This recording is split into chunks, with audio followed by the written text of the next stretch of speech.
오늘 본문에 보면 서기관이 나와서 예수님이 가시는 길에 자기도 따르겠다고 합니다.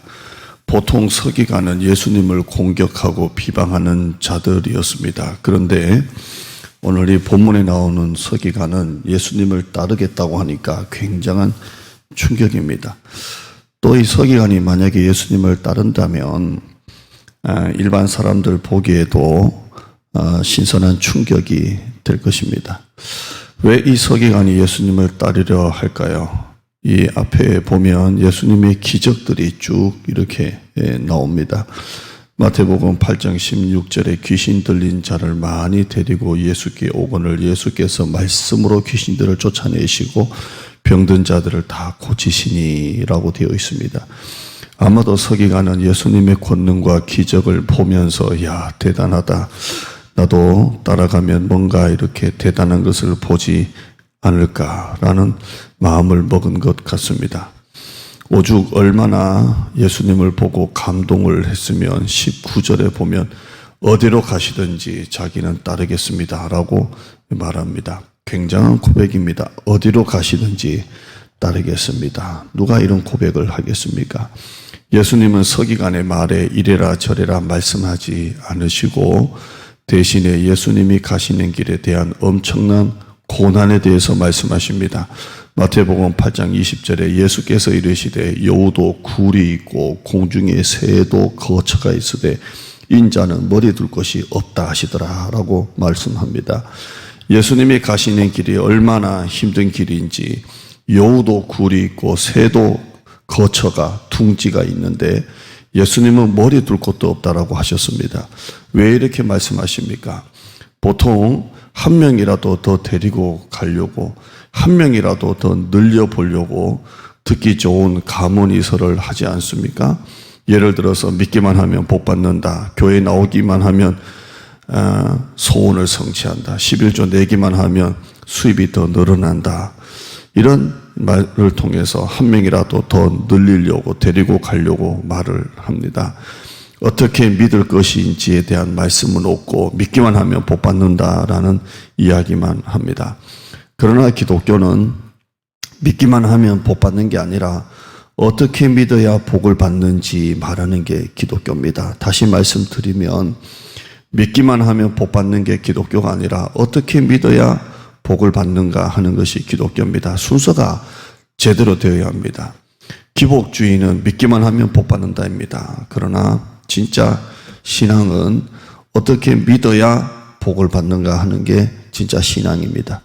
예수님의 기적과 능력을 보고 따르려는 서기관에게 예수님은 믿기만 하면 기적이 일어난다. 믿기만 하면 잘 된다라고 말씀하지 않았습니다. 어떻게 믿어야 복을 받는가 하는 것에 대해서 예수님이 말씀하셨습니다. 기독교는 구원을 받는 종교이지만 못지않게 중요한 것이 구원을 받은 후에 어떻게 사느냐 하는 것도 굉장히 중요하게 다룹니다. 구원도 중요하지만 성화도 중요합니다. 구원이 시작이라면 성화는 과정입니다. 그래서 믿기만 하면 복을 받는 게 아니라 어떻게 믿어야 복을 받는가라는 것을 가르쳐야 합니다. 기복주의 신앙의 결과가 지금 이 코로나 가운데 여지없이 드러나고 있습니다. 믿음의 민낯이 다 드러납니다. 옛날에는 직분에 가려져 있던 믿음의 민낯이 신앙의 연수에 가려져 있던 믿음의 진면목이 그대로 다 드러나고 있습니다. 이렇게 우리가 약했구나. 이렇게 우리가 인간적이었구나. 신앙의 대상이 하나님이 아니라 자기였구나라는 것이 그대로 드러납니다. 기복주의는 복 주세요, 복복복 하는 게 기도하는 게 아닙니다. 자기가 신앙의 대상이 되는 게 기복주의입니다. 기복주의는 다시 말씀드립니다. 복복복 하는 게 기복주의가 아니라 자기가 신앙의 대상이 되고 자기가 믿음의 대상이 되는 게 기복주의입니다. 말씀이 아니라 자기 감정이 기준이 되는 게 기복주의입니다.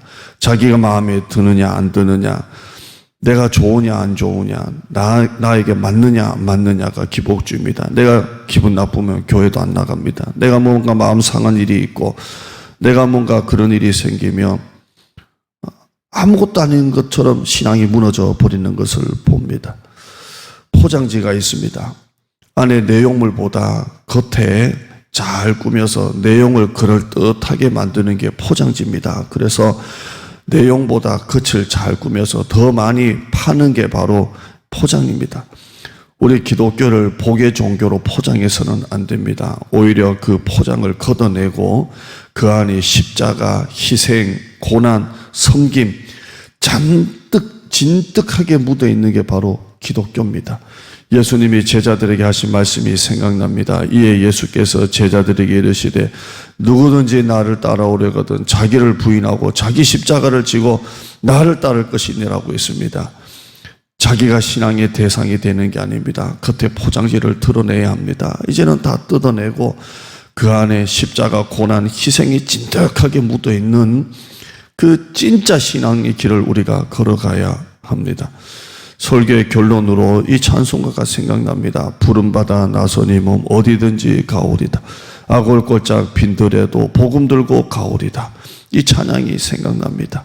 겉에 포장지를 이제는 뜯어내세요. 믿음은 겉에 포장지가 아닙니다. 신앙의 대상은 내가 아닙니다. 내가 기분 상하면 다 내려놓고 내가 마음에 들면 더 열심히 하는 게 신앙이 아닙니다. 말씀을 다 들으신 여러분, 찬송가를 펴시고 혼자라도 조용히 부름받아 나선 이 몸을 한번 불러보셨으면 좋겠습니다.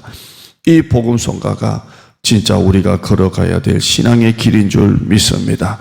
오늘 또 주님 바라보시고 죄는 거절하시고 감사하시고 극한의 어려움을 우리가 걸어가고 있습니다. 나라와 민족을 위해서 기도하시고 이 정부가 진정 정책을 좀 잘 펼쳐서 나라도 살리고 교회도 살리는 정책을 펼 수 있도록 기도해 주시고 우리 교회를 위해서 기도합시다. 우리 교회 하나님께서 처치 플랜팅을 통해서 위대한 부흥을 여는 교회가 되도록 같이 기도해 주시기를 바랍니다. 오늘 여러분의 가정에, 여러분의 회사에, 여러분의 자녀들에게, 여러분의 건강에 하나님의 은혜가 있기를 주님의 이름으로 축복합니다.